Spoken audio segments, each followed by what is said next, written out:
What's up, YouTubers? This is Rossy. I just wanted to take a little bit of time out and talk to some of you folks about Airborne School. I'm doing a home office day today, and I thought, man, I got a couple minutes to spare, so I thought I'd share this video with you. I went in the Army. This was back in probably 1992. I was stationed at Fort Benning, Georgia, Sand Hill, 2nd Battalion, 54th Infantry Delta Company. Was who I spent basic training in AIT with, and those were some pretty rough times. I really don't. I don't think it matters what branch of military you go in. Basic training sucks. Some of them are going to suck a lot more than others, but they all suck. And Fort Benning is a pretty brutal place during the summertime, which is when I went through basic training in AIT. And so I'd gone through probably about 16 weeks of hell. And I was the only one out of that unit going to jump school. So the day we graduated infantry school, turned blue, I sat there, said goodbye to all the guys I'd spent 16 weeks with, and they got in a car, or they got in their buses and drove home, and I headed off to jump school. And at the time, I didn't have a ride to get out there. And the only one available to drive me was this drill sergeant who was always a complete asshole all the time. And I thought, well, you know, training's over. He might be a little cool with me. But he looked at me and come here, ugly, get over here. He used to call everybody ugly, even though he was freaking butt ugly. Called me over. He's like, get in the back of my truck. And I thought, you know, back seat maybe. But no, he meant back of his truck. So here I am wearing Class A uniform, doing the duffel bag drag, got my duffel bag with me full of my stuff, and I've got to jump in the back of a truck as he drives me across post to attend Airborne School. And one thing I knew about Airborne School is, one, it was apparently incredibly hard, because all through AIT and basic training, I mean, they told me, Rossy, you will never make Airborne School. You're not going to make this. So I was expecting it just to be, you know, completely hard and difficult and, you know, challenging, to say the least. And he drives me over there, and I get out of the back of the truck, and I go to say goodbye to the drill sergeant. Hey, good drill sergeant, thank you. And he's like, frick you, and he drives off. He's just a dick, man. So I find the place where they're processing everybody, and I'm jogging over there, because you do not walk at Airborne School. You double time everywhere. So I'm double time, and I'm sweating my butt off.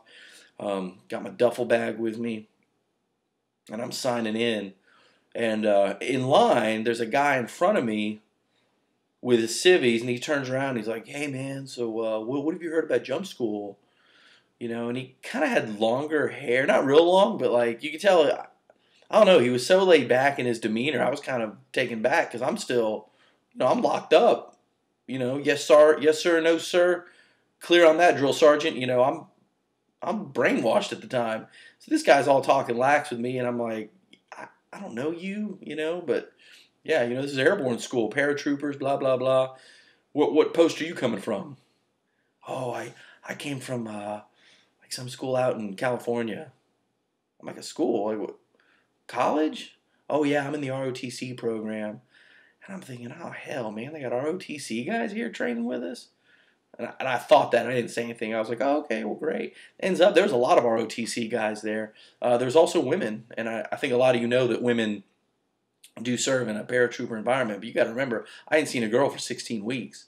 Not that I was like drooling all over them or going up, hey, baby, what's up? But just seeing a girl was like, whew, that's a woman. You know, it's kind of a shock to my system. And I'm like, man, okay. And then I remember there were some Marines, whatnot. But we got signed in, got assigned to my bunk. Had 4 guys to a room, which was freaking heaven, man. I was like, 4 men to a room? I've been hanging around with 40 or 50 jokers for the past 16 weeks, taking showers with them and whatnot. This would be nice. It's like bachelor quarters.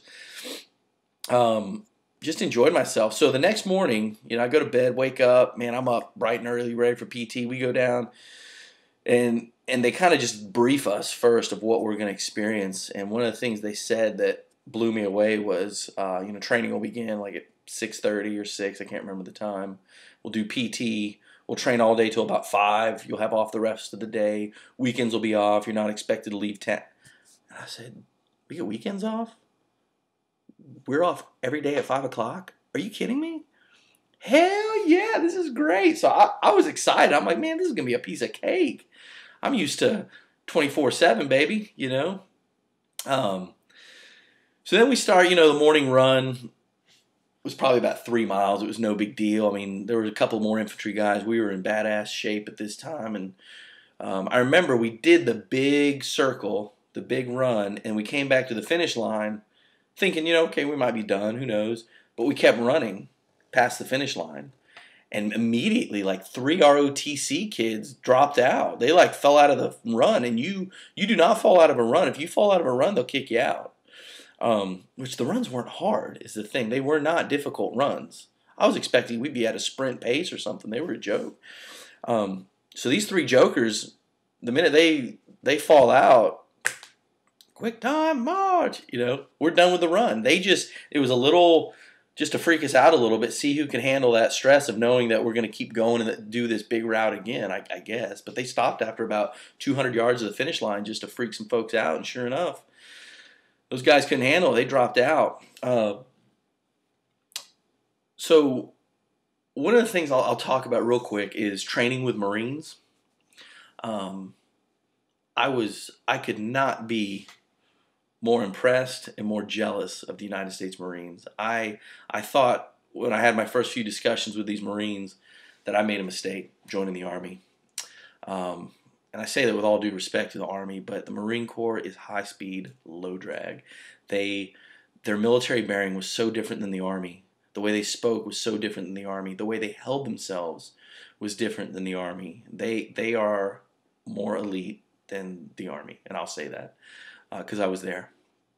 I was just blown away. I mean, they knew the history of the Marines. They knew the battles they had fought. The minute a sergeant came by, man, they locked it up. And we were a little bit more relaxed, you know, in the Army, just a little bit more relaxed. And I was like, man, those Marines are just wired tight. There was a sergeant Marine who was going through jump school. And I remember some privates, he asked them something. And boy, they didn't come to parade rest and they didn't sound off. They were just kind of being lax talking to him. He tore into them. And they might have been E4s and he was an E5. Even one rank lower. He just tore them up. I was like, damn. We did have one guy who had gone through BUDS training, Navy SEALs. And he kept to himself the whole time. He was awesome. I mean, I remember one time. I mean, this is August at Fort Benning. He goes over to the pull-up bars and starts doing pull-ups when we all had about a 10-minute break. Behind his neck, just knocking these pull-ups out, man. We're all sitting there like, damn, man, this guy is just tearing them up. Old Black Hat, which is the Sergeant Airborne, Sergeant goes over there. Come on, you need to get down. And he kind of looks at the sergeant and whatever, you know. I mean, it was a joke to him. And it was a joke to a lot of us, honestly. I was a little bit upset about that, you know. And the fact that, you know, women in the military, first off, I do not agree with women being in a combat unit. I just don't agree with that. I don't mind them being in the military, but put them in a support. Do not put them anywhere where they can get shot or they can get killed. I disagree with that wholeheartedly. I'm not saying they need to stay in a kitchen. But I do not understand how we can put beings, humans, that one of their jobs in life is to produce life. How can we put them on the front line to take life or have their life be taken? We need to protect the women. The men need to be on the front line fighting. That's my view on that. But, you know, being that you have women in an elite school, like I thought Airborne school was, you've got to lower standards. They can't handle runs like we did. They can't handle a lot of the stresses. So there was a lot of things that were kind of dumbed down because there were women involved. Like we had to be very careful. Like a woman coming down the zip line when they're in their their airborne gear, you know, doing the 30-foot tower. I mean, there was like strict rules on how you had to stop them and you couldn't touch them here. I mean, you know, you had to be careful because you get, I mean, Article 15 thrown at you like that. And, you know, that was kind of, you know, the fact that I hadn't seen girls in forever. I mean, just the smell of their perfume was just like, oh, it was amazing. And some of you guys watching this, y'all know what I'm talking about. I remember at basic training, the other company just around the corner from us was having their family day. And you could smell the perfumes of the women. And it was just, all of us were like, oh, man, you smell those women. Boy, tear them up, yeah. You know, all that garbage. But, so to go on to jump week is, First week is ground week, second week is tower week, third week you're jumping. Easy, man. It wasn't hard. It was not hard at all. Pull-ups, you got to do pull-ups. Every time you walk in the airborne area, you got to do your 10 push-ups. Runs, you double time everywhere, but it's a slow run. It was more fun than anything. One of the really cool things they do just to kind of pump you up is before any exercise you're about to do, whether it's the swing lander training or whether it's practicing exiting out of the aircraft, they fully demonstrate it for you. But the way they do it is just by the numbers. It is classy. They have like 3 drill sergeant or sergeant airborne, the black hats. They'll march in, and I remember they were doing their like doing parade rest all at the same time, real snappy.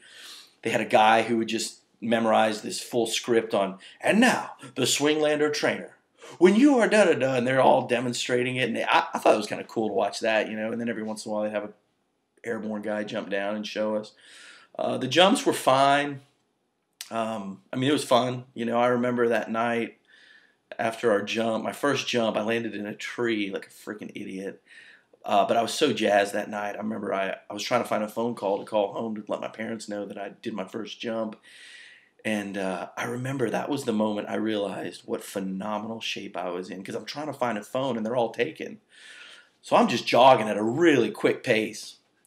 And I cannot find a phone anywhere. So I start jogging through the post at night, like 9 o'clock at night, just trucking it, trying to find a phone. And I remember I was breathing deep, breathing good. I'm like, man, I was so excited about life because I'd kind of cheated death through that jump and made it, you know, did my first jump. I was airborne. I was a United States paratrooper. There's a huge, strong history and esprit de corps that you have, a feeling of achievement when you get your jump wings, and I'll never forget that. I still have my beret. I'll do another video about blood wings, and blood wings is what you get when you do your first jump with your unit. Very gory. It was rough. It hurt, but I'll throw a video on that later. But my point in this whole story is that don't let people get in your head that jump school is like the hardest thing in the world. I mean, if you're in no shape at all, it probably is, but if you're in Army shape, it should not be an issue. I mean, that Navy SEAL guy thought it was a joke. The Marines were like, yeah, this is it. This is the Army. All of us infantry guys were kind of like just loving life because, dude, we were off every day at 5 o'clock. It was great. You do got to keep your boots polished, but again, in this day and age, I don't even know. I don't think you polish those boots they have nowadays. So I don't know how they would do that. But then at the same time, they had these black guys that would sit out in front of this, like a few blocks from Airborne School, and some of y'all remember this. You could pay them. It was like $30 a week or something. They had a shoe shine service. You put your boots out in front of your little room, and they'd come by and pick them up during the day. And when we were out doing training, you'd see them. You'd see all these combat boots everywhere, and these guys just polishing them. And they had these. I don't know what they treated it with, but you know, you come back at the end of the day and there's your boots out front, all spit shine looking good. I thought that was kind of a cheesy way out myself. I took a lot of pride in polishing my boot and ensuring that my uniform was to standards. That was my own thing. I just loved doing that. But anyway, thank you for letting me spend the past 13 minutes, 45 seconds with you. God bless you guys. Those that are getting ready to go in, just, man, do everything a little bit quicker than the person next to you. Pay attention to everything that goes on, and you'll do fine. So, we'll talk to y'all soon. God bless. Bye.